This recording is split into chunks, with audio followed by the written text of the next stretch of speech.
Hey guys, Dr. Tim here from Pop University, covering a new topic today here in our lecture referencing Arthur Lydiard. Arthur Lydiard may not be a common name to you right now, but in reality, if you're an endurance athlete, and maybe even a barbell athlete to some degree, he's probably greatly affected your training because of the principles that laid the foundation for his periodization training. Periodization is basically taking your training cycle and breaking into phases where something specific, a stimulus, should be happening in each phase to build towards a competition or towards a goal. This happens inside of barbell athletics and endurance athletics alike. I'm just applying this Arthur Lydiard principle to endurance athletics today. So we look at this. Arthur Lydiard was a coach from New Zealand. 1917 to 2004 was his lifespan. He's known as the father of modern distance running. Some of his athletes are some of the all-time greats like Peter Snell or Maury Halberg, who both won Olympic golds using this system specifically that I'll cover today. The core ideas are to train your body progressively in phases, not just one block of zone 2 training, one block of speed, but blocks that build upon each other in a very logical manner, from aerobic base to hill training and strength related, sport specific and running, to aerobic development, integrating or sharpening these skills together, and peaking for a competition. So if we look at this, these core principles are based upon the idea of periodization, these blocks, the idea of a higher base mileage where your mileage is probably peaking here in terms of your intensity being volume as part of the equation that goes into intensity. The system is balanced related to the endurance, strength, speed, recovery. It's all integrated together. And the goal is peaking at the right time. So not hitting your aerobic development where you're 15 weeks out from your race and peaking then, but peaking at the right time in this competition phase. So his suggestion was a 9 to 12 month block of a full training cycle, which is a ton, but it can be scaled down to a degree. Your initial phase, your aerobic base phase, is one of your longer phases. It's 10 to 12 weeks. The goal inside of this phase is to maximize your aerobic capacity. So you're training your higher mileage. It's steady state running at a conversational pace. Maybe you do a math test we can talk about in a lecture here at some point at Pop University. But basically a zone 2 type of training where you're able to breathe and carry on a conversation. Your longer run in here is high. It's probably 2 hours or more if you're training for a long distance race. And your key concept inside of this is you can't run fast until you're fit enough to handle the speed. So before you're doing some of the quality work inside of this base building phase, this aerobic phase, should be about 10 to 12 weeks long. We progress into phase 2 being your hill training and your strength phase. It's shorter, it's 4 to 6 weeks. The goal inside of this is to build your muscular strength and your power. A lot of times when we think strength, we think the barbell, the kettlebell, calisthenics.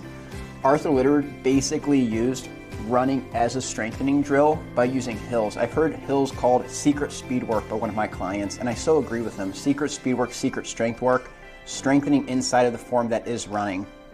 So if we look at this, the goal is to build muscular power and strength. Training would be hill bounding, hill sprints, uphill running drills specifically. There are some aerobic intervals that we can introduce gradually, but really it might not be actually really fast, but it's definitely going to be challenging, and it's definitely not going to be zone 2 because you're cranking up these hills as best you can to build strength inside of that. The benefits are it improves your running economy, and it does provide injury resilience. We always say that strength training is armor building, and that still applies to this phase. Hill training, strength training is armor building for you as an endurance athlete.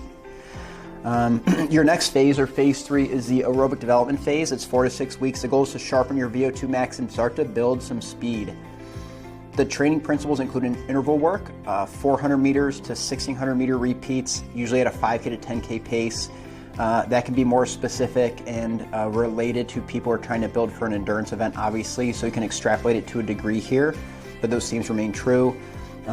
These are anaerobic threshold sessions, so you're definitely running faster and you're far out of that zone 2 easy breathing state. Note here is this is done after the body has a good aerobic base and a strength base before you start to get to anaerobic development. When we transition to the 4th phase here, it starts to get a little bit more fun. This is a 4-week cycle. The goal is to blend your endurance, your strength, and your anaerobic speed to create race readiness. So this training is race pace intervals. So whatever race pace you're trying to operate at is what you should be training inside of this integration phase. Fartlek runs, tempo runs are great things to be added inside this phase. and the focus on efficiency at a target pace. So becoming very efficient at your pace that you're racing your marathon in, your 5K in, your 10K, whatever that race is, a high rocks challenge, anything like that. In phase 5, we're now actually having fun. We're in the competition, we're in the peak phase. It should be up to being the ceiling 6 weeks. What's the goal? Fresh, sharp, and fast are the goals inside this phase. Your training volume should taper. So we had our high mileage here, we are not at high mileage here. We're tapering down, but we're maintaining the intensity. So your recovery starts to increase to a degree, not because you're doing less intensity. Your intensity can be the same, but you start to decrease the number of reps you're doing inside that intensity, or the amount of weekly volume of mileage that you're putting in. The key idea here is that athletes are trying to peak for their major goal race. Inside of these, not listed here, there is a 6th phase. It is a transition recovery phase, would be 2 to 4 weeks. In Northeast Ohio, and probably many other places where this lecture will be applicable, we miss this a ton. This 2 to 4 weeks should be easy running, reduced mileage. I'll take it even farther and say it could just be hiking. It could just be lifting. It could just be the Peloton or the elliptical. You want to allow your body and your mind to rest, and that's so key. Your body will go where your mind is. If you're feeling burnout, I've said this to so many athletes inside of our practice, if you're feeling burnout, a lot of times your body's about to be injured, but your mind will shut you down first. So if your mind's trying to shut you down and wants that 2 to 4 week break, you should just give it. If you don't feel like running, you shouldn't run. Do whatever you like and enjoy, but it can be easy training for sure. So why does this model work? Number 1, it builds the aerobic foundation first. That is your mitochondria, being the powerhouse of your cells, growing and becoming stronger. Your capillaries, being how your blood is delivered to your muscles, extrapolating and growing and multiplying. And fat metabolism happening where you're leaning out and you're becoming efficient at burning a fuel substrate that is plentiful inside anybody's body. Running on glycogen or carbs, we have about a 2-hour max that we have inside of our body before we have to start eating something. But fat you go for 3 days, no matter how lean you are, even if you're 5% body fat. 2, it layers strength and aerobic development on top of the base, so it starts to build from there. 3, it prevents injuries and burnouts because it doesn't force speed too early. Speed is later on. You're not doing speed through all this. This is very easy, boring running. This is slow. Hill training is slower running before you get to the anaerobic development, the integration, sharpening, where it starts a bit faster. And a fourth portion of why this works is the fact that it gets you to peak at the right time. You know, we live in this gray zone. I've had many athletes come to me with injuries who peak too soon. 8 weeks, 10 weeks out from the Boston Marathon, they're feeling really good, and all of a sudden they're like, I don't have a race yet. So they try to maintain their intensity and their volume at the same time, and they crash and burn and never get to their competition or peak phase. So following this model well inside of your training, scaling it back if you need to in terms of the number of weeks, will definitely make you a very efficient athlete as moving through these cycles that build upon one another and layer upon one another. I mentioned that recreational runners can adapt their mileage, but still use the same phased approach. I would argue that you can do that inside of weight training as well. You just have to, we'll talk about this at some point, you'll just have to kind of change what this model's looking like inside of weight training. Most highly relevant for marathon, ultra marathon, track athletes.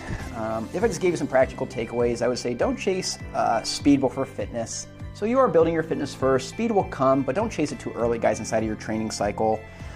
Respect the seasonal cycle. Train to peak, don't race all year. I know a lot of athletes enjoy the racing into fitness. This is almost the counter argument, because I understand the idea behind it. It's a lot of fun to race into fitness, but if you're trying to hit a PR and peak for the right, this is the model to run, guys. It balances mileage, speed, strength, and recovery, and it also allows you to think long-term, not just quick fixes, because you'll become a better athlete endurance-wise if you go through all these phases and build upon each other. So I'll probably go through, and I would like to take the time to maybe apply some periodization to weight training as well, kettlebell, CrossFit as well, and kind of break into those ideas. But I think this is a great place to start for our endurance athletes. So thanks for tuning to Pop University today, and I hope you guys find this helpful and enlightening in your training.